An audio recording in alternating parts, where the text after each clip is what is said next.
3D printers have the power to create some amazing things like prototypes, tools, and even prosthetics. And now, these printers are producing face shields to help our healthcare heroes stay safe on the front line. V-Teamers stepped up to provide this critical protective gear for those who need it most.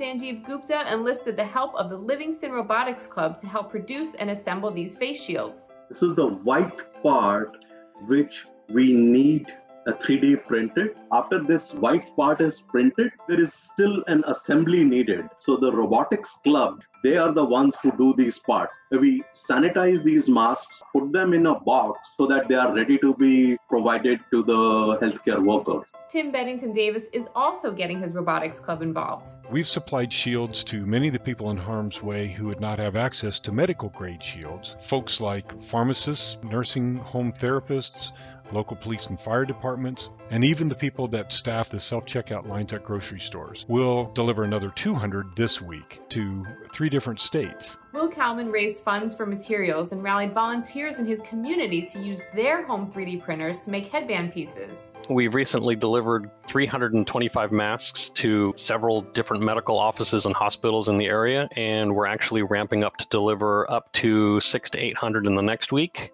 The reception's been fantastic. The nurses come out and they get their face masks and they thank us profusely. So it's a good feeling to be able to do something. When working long hours, comfort matters. Field engineer Tony Bruno printed this small item that holds the elastic off the back of the ears for a more comfortable fit. Nick Curtis, Kevin Organ, Derek Ulrich, and Chris Perry are just a few of the other V-Teamers volunteering their time and efforts to this critical need.